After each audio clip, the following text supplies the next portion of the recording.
মহানগৰীত পুনৰ সংঘটিত হৈছে হিট এণ্ড ৰানৰ ঘটনা।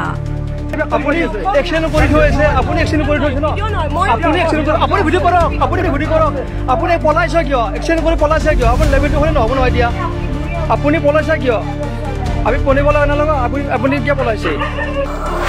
অভিনেত্ৰীৰ বাহনৰ খুন্দাত গুৰুতৰভাৱে আঘাতপ্ৰাপ্ত যুৱক। পুৱতি নিশা কাহিলীপাৰাৰ দক্ষিণ গাঁৱত সংঘটিত হয় ভয়ংকৰ দুৰ্ঘটনা। অভিনেত্ৰী নন্দিনী কাশ্যপৰ তীব্ৰবেগী বাহনৰ খুন্দাত হাস্পতালত মৃত্যুৰে যুঁজিছে এজন যুৱকে। ২৬ জুলাই পুৱা ৩ বজাত ১২০ কিলোমিটাৰ বেগত স্কৰ্পিঅ' চলাই আহি খুন্দা মাৰে যুৱকজনক। AS01 FM 9199 নম্বৰৰ বাহনখনে দুৰ্ঘটনা সংঘটিত কৰি পলায়নৰ অপচেষ্টা কৰে। দুৰ্ঘটনাত গুৰুতৰভাৱে আঘাতপ্ৰাপ্ত হয় ছামিউল হক। ২১ বছৰীয়া ছামিউল এজন পলিটেকনিকৰ ছাত্ৰ। পলিটেকনিকৰ লগতে পাৰ্ট টাইম হিচাপে মোমায়েকৰ সৈতে ষ্ট্ৰীট লাইট চোৱাচিতাৰ কাম কৰিছিল ছামিউল হকে। মোমায়েকৰ সহায়ত পোৱা কামৰ প্ৰথম দিনাই এনেদৰে ভয়াৱহ দুৰ্ঘটনাত পতিত হৈ জীৱন মৰণেৰে যুঁজি আছে হাস্পতালত। ঘটনাৰ পাছতেই GMCHত ভৰ্তি কৰে আঘাতপ্ৰাপ্ত ছামিউল হকক। বৰ্তমান সংকটজনক অৱস্থাত আছে ছামিউল হক। অত্যন্ত দুখৰ কথা যে ছামিউল হকৰ এখন ভৰিৰ ৩ ঠাইত ভাগিছে, আনখন ভৰি ছিগি পৰাৰ উপক্ৰম হৈছে, এখন হাতত গুৰুতৰ আঘাত পাইছে আৰু ৰাজহাড় ভাগিছে। ঘটনা সন্দৰ্ভত এজাহাৰ দাখিল ছামিউল হকৰ পৰিয়ালৰ। নন্দিনী কাশ্যপৰ ভাষ্য অনুসৰি তেওঁ মানসিকভাৱে ভাগি পৰিছে। তেওঁ ইতিমধ্যে আঘাতপ্ৰাপ্ত যুৱকজনক সহায় কৰাৰ কথা ব্যক্ত কৰে। নমস্কাৰ সকলোকে, মই নন্দিনী কাশ্যপ। আজি দিনটো ধৰি, যোৱাকালিও ধৰি যি এটা ভিডিঅ'ই সমগ্ৰ সামাজিক মাধ্যম আৰু লগতে সংবাদ মাধ্যমত চলি আহিছে মোৰ বিৰুদ্ধে, যে মই এজন ল'ৰাক, ২১ বছৰীয়া ল'ৰাক গাড়ীৰে খুন্দিয়াই মই পলায়ন কৰিছোঁ বুলি।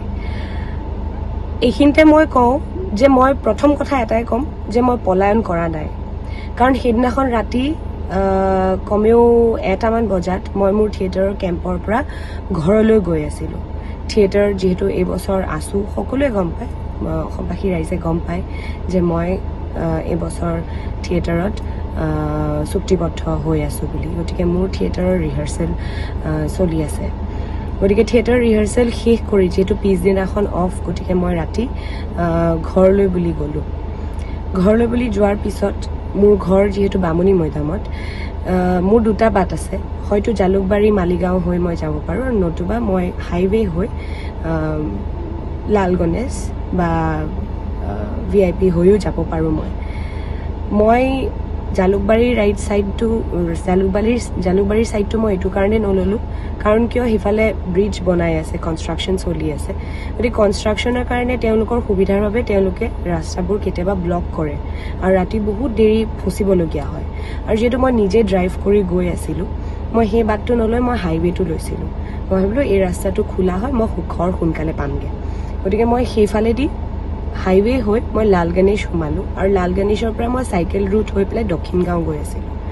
গৈ থাকোঁতে চাইকেল ৰুট পাৰ হৈয়ে যেতিয়া মই দক্ষিণ গাঁৱৰ ফালে মই টাৰ্ণ ল'লোঁ, মোৰ সন্মুখত এখন ট্ৰাক আছিলে, আৰু ট্ৰাকখন বেছ ডাঙৰ ট্ৰাক আছিলে। সেই ট্ৰাকখনৰ কাৰণে আচলতে ৰাস্তাৰ ইপাৰৰ মানুহ যোন আছে, যদি কোনোবা আছে, তেওঁলোকে ইটো পাৰ দেখা নাই, আৰু ইটো পাৰে যিহেতু মই আছিলোঁ, মই সিটো পাৰ দেখা নাই। গতিকে ট্ৰাকখনে যেতিয়া ছাইড দিবলৈ ইণ্ডিকেটৰ দিলে, মই ৰাইট ছাইডেদি কাটি পেলাই যাবলৈ লওঁতে যিজন ল'ৰা আহত হৈছে, তেখেত স্কুটিখন লৈ হঠাৎ ওলাই আহিছিলে। গতিকে তেখেতেও মোক দেখা নাই আৰু ময়ো তেখেতক দেখা নাই।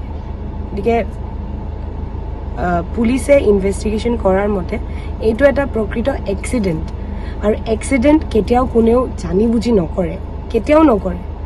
না মই তেখেতক চিনি পাওঁ, না তেখেতে মোক চিনি পায়। সেই ৰাতি তেতিয়া বাজিছিলে কমেও 2-3টা বজাত।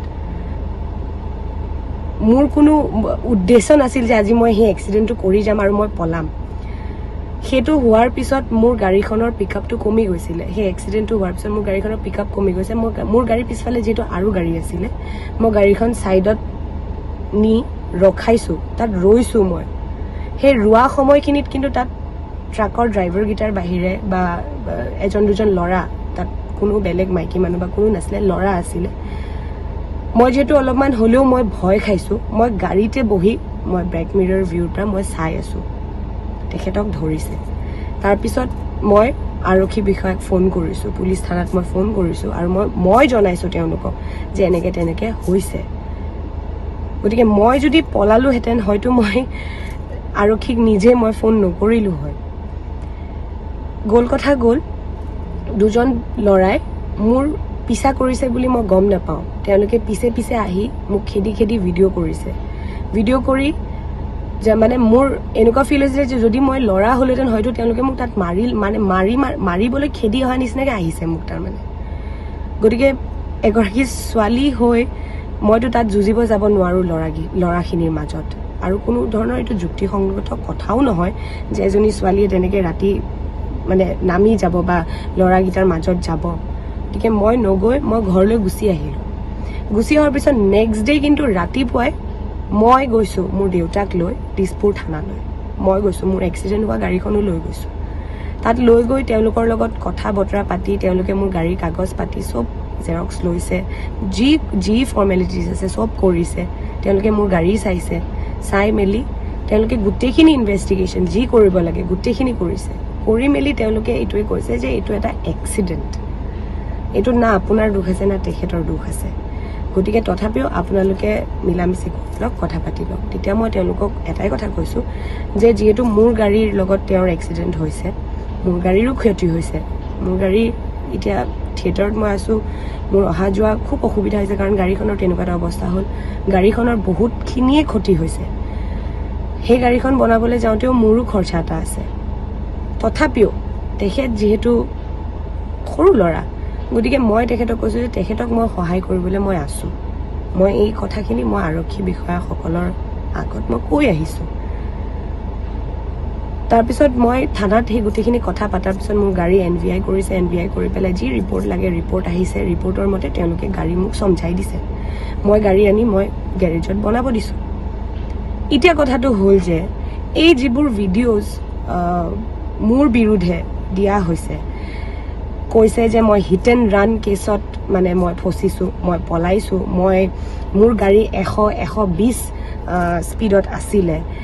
মই ভাবোঁ শিক্ষিত লোকে হয়তো এইখিনি কথা মিছা বুলি ভাবিব, কাৰণ এখন ট্ৰাকৰ পিছত যেতিয়া এখন গাড়ী নৰ্মেল 4 হুইলাৰ এখন থাকিব, সেই গাড়ীখনৰ স্পীড 100টো হ'ব নোৱাৰে, তাৰমানে কেতিয়াও হ'ব নোৱাৰে। গতিকে মই চলাই আছোঁ বুলি মই কথাটো কোৱা নাই। সেই সময়টোত মই আছিলোঁ গাড়ীখনত। গতিকে মই ফিজিকেলি মই চাই আছিলোঁ ষ্টেবল মাইণ্ডত তাৰমানে। আৰু কৈছে মোৰ গাড়ীত মদ পাইছে, কোনো ধৰণৰ তেনেকৈ কোনো মোৰ গাড়ী চাবলৈয়ে অহা নাই। মোৰ গাড়ী চাবলৈয়ে অহা নাই তেওঁলোকে। আপোনালোকে হয়তো ভিডিঅ'টোত দেখিছে, তেওঁলোকে মোকহে ভিডিঅ' কৰিছে, মোৰ গাড়ীখনক কিন্তু ভিডিঅ' কৰা নাই। বা গাড়ীখনে যে খুন্দিয়াইছে সেইটোৰ প্ৰুফ কিন্তু তেওঁলোকৰ ওচৰত একো নাই, অকল মোৰ নাম্বাৰ প্লেটটো আছে। কিন্তু নাম্বাৰ প্লেটটো তেওঁলোকে যি ভিডিঅ' কৰিছে তাৰে পিছফালটোহে দেখাইছে। গতিকে মই বেছি কথা একো নকওঁ। মই জাষ্ট আপোনালোকক এটাই কথা ক'ব বিচাৰিছোঁ যে মই এগৰাকী অভিনেত্ৰী বুলি বা এগৰাকী ছোৱালী বুলি ইমান টাৰ্গেট নকৰিব। মই যিখিনি কৰিবলগীয়া আছে মই কৰি আছোঁ। মই থাকিব নোৱাৰোঁ, মই থিয়েটাৰত আছোঁ, ব্যস্ত আছোঁ। মই যিহেতু থাকিব নোৱাৰোঁ, ফিজিকেলি মই তাত প্ৰেজেণ্ট থাকিব নোৱাৰোঁ, কিন্তু মোৰ মা দেউতা তাত আছে। কণ্টিনিউৱাছলি তেওঁলোক কণ্টেক্টত আছে, পুলিচৰ লগত কণ্টেক্ট কৰি আছে, ল'ৰাজনক খবৰ লৈ আছে। আৰু এটা কথা তেওঁলোকে কৈছে যে মই তেওঁলোকৰ খবৰ লোৱা নাই। মোৰ খবৰ চব আছে, কিন্তু মই খবৰ লৈ আছোঁ। মই সেইটোৱে ক'ব বিচাৰিছোঁ যে আপোনালোকৰ খবৰ মই লৈ আছোঁ, বা তেখেতৰো খবৰ, সেই ভাইটিটোৰ খবৰ মই লৈ আছোঁ। আৰু এগৰাকী শিল্পী হিচাপে মই ৰাইজৰ কেতিয়াও বেয়াটো ভাবিবতো দূৰৰে কথা, কৰাটো দূৰৰে কথা, ভাবিবও নোৱাৰোঁ তাৰমানে। গতিকে মই এটাই এই ভিডিঅ'টোৰ জৰিয়তে মই অনুৰোধ কৰিব বিচাৰিছোঁ যে তেখেতৰ যি সমস্যা হৈছে বা যি এনেকুৱা ধৰণৰে তেওঁলোকক মই সহায় কৰিব পাৰোঁ মই কৰিম, কিন্তু এই মিছা এলিগেশ্যনবোৰ নলগাব। বহুত কষ্টৰে আমি এজন শিল্পী হওঁ, বহুত কষ্টৰে আমি মানুহৰ মন জয় কৰোঁ, সেইখিনি নষ্ট নকৰিব। মই সেইটোৱে অনুৰোধ জনাইছোঁ। মোৰ লগতে বহুত কেইখন অনুষ্ঠানো মোৰ লগত জড়িত হৈ থাকে, সেইখিনিত খুব এফেক্ট হয়। বা ময়ো মানসিকভাৱে মই বহুত এফেক্ট হৈছোঁ, ময়ো বহুত কষ্ট পাই আছোঁ। তেখেতেও দুখ পাইছে, ময়ো কিন্তু দুখ নোপোৱাকৈ থকা নাই। মেণ্টেলি ময়ো বহুত আনষ্টেবল হৈ আছোঁ বৰ্তমান। মই কামত মনোযোগ দিব পৰা নাই, কাম কৰিব পৰা নাই। গতিকে এই ভিডিঅ'টোৰ জৰিয়তে মই ক্ষমা বিচাৰিছোঁ মোৰ শুভাকাংক্ষীসকলৰ ওচৰত, যে তেওঁলোকৰ মনত মই আঘাত দিছোঁ। এইটো এটা এক্সিডেণ্ট আছিলে, আৰু এক্সিডেণ্ট কোনেও কেতিয়াও জানি বুজি নকৰে। মোক জনাসকলে তেওঁলোকে জানে যে মই কেনেকুৱা ধৰণৰ ছোৱালী বা কোনটো পৰ্যায়লৈকে মই কিবা কৰিব পাৰোঁ তেওঁলোকে জানে। আপোনালোকৰ যি মৰম আশীৰ্বাদ মোৰ কাৰণে আছিলে, সেয়া সদায় থাকিব বুলি মই ভাবোঁ। মই দুখিত এই গোটেই ইনচিডেণ্টটোৰ কাৰণে। দুৰ্বল হৈ আছোঁ, কিন্তু তথাপিও ৰাইজৰ বাবে সদায় কাম কৰি আছিলোঁ। আৰু মোৰ ৰিচেণ্ট চলচ্চিত্ৰ ৰুদ্ৰক আপোনালোকে বহুত মৰম দিছে। ৰুদ্ৰকো আপোনালোকে সাঙুৰিবলৈ এৰা নাই এই ভিডিঅ'টোত। ৰুদ্ৰ চলচ্চিত্ৰৰ লগত জড়িত মানুহৰ কোনো দুখ নাই, ৰুদ্ৰ চিনেমাখনৰো কোনো দুখ নাই। গতিকে এটা ইমান ধুনীয়া বস্তু ৰাইজে ইমান মৰম দি সেই চলচ্চিত্ৰখনক এখন সফল চলচ্চিত্ৰ কৰিছে, সেইটো নষ্ট নকৰিব, একদম নকৰিব। মই আপোনালোকক অনুৰোধ জনাইছোঁ, আৰু শেষত মই ক্ষমা বিচাৰিছোঁ। আপোনালোকে যাতে মোক ক্ষমা কৰে, আৰু বেয়া মন্তব্য এটা লিখাৰ আগত দুবাৰ ভাবিব। ধন্যবাদ। আনহাতে ঘটনা সন্দৰ্ভত অভিনেতা ৰবি শৰ্মাই সংবাদ মাধ্যমৰ আগত জানিব দিয়ে যে ৰুদ্ৰৰ প্ৰচাৰৰ সময়ত নন্দিনী কাশ্যপ তেওঁলোকৰ লগত নাই। নন্দিনী কাশ্যপ যিহেতু থিয়েটাৰৰ সৈতে চুক্তিবদ্ধ হৈছে, সেই অভিনেত্ৰীগৰাকী তেওঁলোকৰ সৈতে প্ৰচাৰত নাই। তেওঁ কি কৰিছে কি নকৰিছে এই বিষয়ে নাজানো বুলি ক'লে অভিনেতা ৰবি শৰ্মাই। লগতে কয় যে ন্যায় সকলোৰে বাবে সমান, ইয়াত অভিনেতা অভিনেত্ৰী বুলি কথা নাই। অভিনেত্ৰী নন্দিনী কাশ্যপক সুমতি দিবলৈ কোৱাৰ লগতে শুভেচ্ছাও যাচে অভিনেতা ৰবি শৰ্মাই। লগত সহযোগ নকৰা তেওঁ আজি আমি যেতিয়া ৰানিঙত আছিলোঁ চিনেমাখনৰ প্ৰচাৰৰ ক্ষেত্ৰত, তেতিয়াও তেওঁ আমাৰ লগত নাছিল, কাৰণ তেওঁ থিয়েটাৰত জড়িত এতিয়া। গতিকে চলচ্চিত্ৰত কাম কৰাৰ পাছত তেওঁ থিয়েটাৰলৈ গ'ল, থিয়েটাৰত ব্যস্ত, আমাৰ লগত তেওঁ প্ৰচাৰৰ সময়তো নাছিলে। আৰু হিট এণ্ড ৰান কেছটোত আমাৰ লগত কোনো কাৰবাৰ নাই।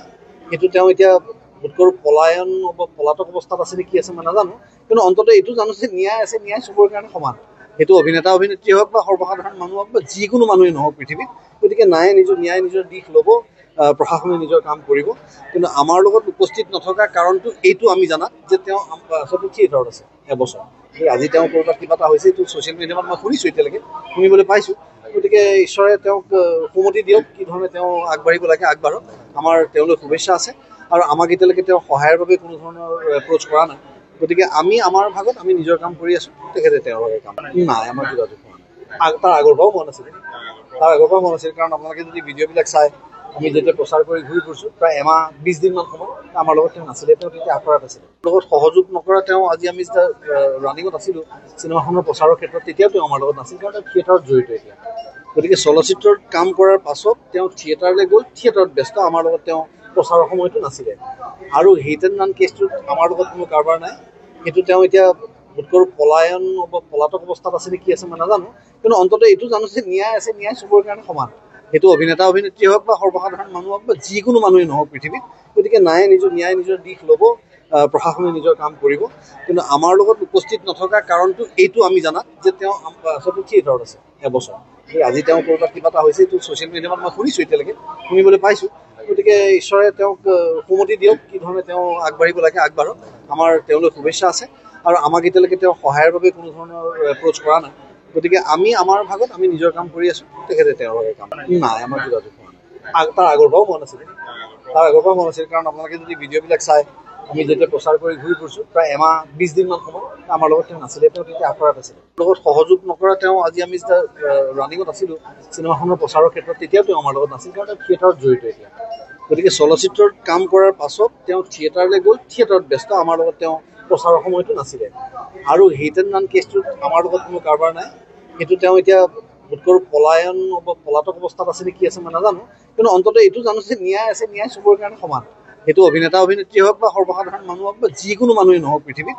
গতিকে ন্যায় নিজৰ দিশ ল'ব, প্ৰশাসনে নিজৰ কাম কৰিব কিন্তু আমাৰ লগত উপস্থিত নথকা কাৰণটো এইটো আমি জানাত যে তেওঁ আচলতে থিয়েটাৰত আছে এবছৰ আজি তেওঁ ক'ৰবাত কিবা এটা হৈছে এইটো ছ'চিয়েল মিডিয়াত মই শুনিছোঁ এতিয়ালৈকে শুনিবলৈ পাইছোঁ গতিকে ঈশ্বৰে তেওঁক সুমতি দিয়ক কি ধৰণে তেওঁ আগবাঢ়িব লাগে আগবাঢ়ক আমাৰ তেওঁলৈ শুভেচ্ছা আছে আৰু আমাক এতিয়ালৈকে তেওঁ সহায়ৰ বাবে কোনো ধৰণৰ এপ্ৰ'চ কৰা নাই গতিকে আমি আমাৰ ভাগত আমি নিজৰ কাম কৰি আছোঁ তেখেতে তেওঁৰ ভাগে কাম নাই আমাৰ যোগাযোগ হোৱা নাই তাৰ আগৰ পৰাও হোৱা নাছিলে কাৰণ আপোনালোকে যদি ভিডিঅ'বিলাক চাই আমি যেতিয়া প্ৰচাৰ কৰি ঘূৰি ফুৰিছোঁ প্ৰায় এমাহ 20 দিনমান সময় আমাৰ লগত তেওঁ নাছিলে তেওঁ তেতিয়া আখৰাত আছিলে কিন্তু সংবাদ মাধ্যমত অভিনেত্ৰীগৰাকীৰ বিৰুদ্ধে হকে বিহকে বজাই থকা তথা অপপ্ৰচাৰ কৰাৰ বাবে সহায় কৰিবলৈ আগ্ৰহী নহয় অভিনেত্ৰীগৰাকী লগতে কয় যে ঘটনাস্থলীৰ পৰা তেওঁ পলায়নৰ অভিযোগ আছিল সম্পূৰ্ণ মিছা তেওঁ তাৰ পৰা পলাই যোৱা নাছিল কেৱল নিজৰ নিৰাপত্তাৰ খাতিৰত গাড়ীৰ ভিতৰতে বহি আছিল শ্ৰমিক সামিউল হকক তীব্ৰ বেগেৰে গাড়ীৰে মহতিয়াই নিয়া অভিনেত্ৰী নন্দিনী কাশ্যপলৈ দিছপুৰ আৰক্ষীয়ে জাৰি কৰে চমন সোমবাৰে পুৱা 11 বজাত দিছপুৰ থানাত হাজিৰ হ'ব লাগিব অভিনেত্ৰী নন্দিনী কাশ্যপ